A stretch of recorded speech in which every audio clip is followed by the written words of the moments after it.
পাতে কতটা দেওয়ার যোগ্য পাতে। Hello guys, welcome to review square. তোমাদের সাথে আমি রৌনক। আজকে চলে এসেছি সনু সুদ অভিনীত ছবি ফাতের রিভিউ করতে, যেটা আমি আজকে কিছুক্ষণ আগে হল থেকে দেখে এলাম। সো আমার কেমন লাগলো দেখো। বেসিক্যালি বলতে গেলে আমরা প্রত্যেকেই জানি ফাতে মুভিটা হচ্ছে মানে debut film as a director Sonu সুদের, এবং তিনি তার পাশাপাশি স্ক্রিপ্ট রাইটার, প্রডিউসার এবং তার তো অভিনয়তে রয়েছে। সো এটা কিন্তু একটা বড় দিক প্রথমত। সেকেন্ড হচ্ছে দেখো যে এটা মানে দুজন লেজেন্ড অ্যাক্টর আছে, নাসিরুদ্দিন শাহ এবং বিজয়রাজ। সো তাদেরকেও কিন্তু বেশ ভালো। এবার যদি আমি ফিল্মের নিরিখে ঢুকি তাহলে হচ্ছে বলার হচ্ছে এটাই যে এটা কিন্তু একটা রেটেড ব্রুটাল অ্যাকশন মার্কা ফিল্ম।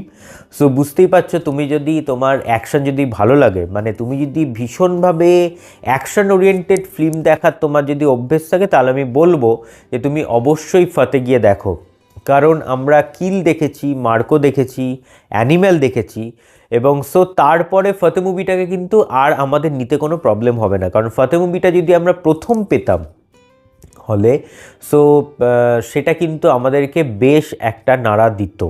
বাট এটার ক্ষেত্রে আমি বলবো যে যেহেতু আমরা এর আগে এই ফিল্মগুলো দেখা আমাদের অভ্যেস আছে, কারণ এখন ইদানিংকালে বলিউডে এই রেটেড অ্যাকশন মানে ব্রুটাল অ্যাকশন ফিল্মগুলো কিন্তু হচ্ছে। সো সেই নিরিখে দেখতে গেলে এই ফিল্মটাকে কিন্তু ভালো, ওকে। এবং এটা কিন্তু একটা ওয়ান টাইম ওয়াচেবল ফিল্ম, একটা ডিসেন্ট ফিল্ম, তোমরা গিয়ে দেখো হলে। এবার পজিটিভ নেগেটিভের যদি কথা বলতে হয় তাহলে অ্যাকশনটা যেমন আছেই, অ্যাকশনের দিকগুলো বেশ ভালো। কিছু কিছু পার্টগুলো রয়েছে যেগুলো কিন্তু তোমরা বুঝতে পারবে, মানে যেগুলো আমরা ট্রেলারে দেখেও বুঝেছিলাম যে সেগুলো কপি পেস্ট করা হয়েছে। Copy paste in the sense, এটা টার্মটাকে হয়তো একটু খারাপ লাগলো, সেটা ইন্সপায়ার্ড হয়েছে এই মার্কো বা অ্যানিম্যাল এইসব ফিল্ম থেকে ইন্সপায়ার্ড হয়ে লেখা। সো সেই অ্যাকশন বা সনু সুদের অভিনয় কিন্তু বেশ ভালো, কারণ আমরা এর আগে সনু সুদকে ভিলেনের ক্যারেক্টারে দেখেছি। সো তারপরে এরকম অ্যাকশন ওরিয়েন্টেড ফিল্মে অ্যাজ আ অ্যাক্টর অভিনয় করাটা কিন্তু তার বেশ ভালো লেগেছে। এবং যেখানে আরও এর পাশাপাশি ভালো লাগা হচ্ছে যে দুজন যেহেতু এরকম সিনিয়র অ্যাক্টার্স রয়েছে, সো তাদেরও অভিনয় ভালো। এটা গেল ভালোর দিক। এবার খারাপ লাগার দিকের মধ্যে যেটা আসবে সেটা হলো হচ্ছে যে একটা জিনিস হয় যে স্পেস দেওয়া। কারণ আমি এটা বলি সবসময় যে অভিনেতাদেরকে না, মানে যারা ধরো বড় অভিনেতা হয় তাদের ক্ষেত্রে না তাদেরকে স্পেস দিতে হয়, তাদেরকে একটা লিমিটের মধ্যে কখনো আটকে রাখতে নেই, যেটা কিন্তু ভীষণ রকম ইম্পর্ট্যান্ট। এইখানে যেটা প্রবলেমটা হয়েছে যে এই বিজয়রাজ বা নাসিরুদ্দিন স্যার যে ক্যারেক্টারগুলো রয়েছে সেখানে কিন্তু তাদেরকে স্পেসটা যেন খুব কম দেওয়া হয়েছে। মানে সেগুলো যদি আরেকটু তাদেরকে স্পেস দেওয়া হতো তাহলে কিন্তু বেশ ভালো হতো। জ্যাকলিন ফার্নান্ডেজ বরাবরের মতন এখানেও হচ্ছে আবার সেইটা ট্র্যাক বজায় রেখেছে, যথেষ্ট খারাপ অভিনয়। এবং একদমই যে রোম্যান্টিসাইজের যে মোমেন্টগুলো, মানে যেগুলো হচ্ছে যে ফাতের সাথে মানে সনু সুদের সাথে এই জ্যাকলিন ফার্নান্ডেজের যে কোলাবোরেশন বা যে একটা রোম্যান্টিক সিনগুলো ক্রিয়েট করা হয়েছে সেগুলো নেই বললেই চলে।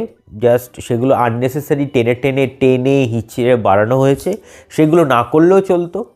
এটা জ্যাকলিন ফার্নান্ডেজ রয়েছে তো সেটা মনে হয়েছিল যে সে ঝোলাবে, ওই জন্য সে অ্যাজ ইউজুয়াল ঝুলিয়েছে, এটা তার অভ্যেস। সো সেই দিকে আমি যাচ্ছি না। সো একটা জিনিস বলার যে একটা ওয়ান টাইম ওয়াচেবল একটা সিনেমা, তোমরা হলে গিয়ে দেখো। হলের লোক সংখ্যা প্রায় ছিল না বললেই চলে। জাস্ট আমি জানি না কেন ছিল না, কিন্তু একটা জিনিস বলার যে যেহেতু ডে ওয়ানের জন্য একটা অফার ছিল যে 99 রুপিসে এখানে সিটগুলো বুকিং ছিল। এবং এটার পেছনে কারণটা হচ্ছে এটাই যে যেহেতু সনু সুদ অ্যাজ আ প্রডিউসার এখানে রয়েছে এবং তিনি ভেবেছেন যে এই ডে ওয়ান থেকে যে কালেকশনটা হবে সেটা পুরোটাই তিনি ডোনেট করবেন হচ্ছে চ্যারিটিতে, এবং সেই কারণের জন্য এই পদক্ষেপ। এবং this is a good initiative বলে আমি মনে করি। এবং সনু সুদ কিন্তু মানে এরকম কাজ, এই ইনিশিয়েটিভ কাজগুলো কিন্তু বেশ ভালো, কারণ এর আগে আমরা করোনার টাইমেও দেখেছি, সেখানেও কিন্তু সে কিন্তু ভীষণ রকম ভালো কাজ করেছে। সো এই ছিল হচ্ছে আজকের মুভি রিভিউ ভালো লাগলে লাইক করে, শেয়ার করে এবং চ্যানেলটা সাবস্ক্রাইব করে দিও। কেমন লাগছে সেটা কিন্তু কমেন্টসে জানাতে ভুলো না। সো ভালো থাকবেন, সুস্থ থাকবেন এবং সিনেমা দেখবেন আমাদের চোখ দিয়ে। Thank you.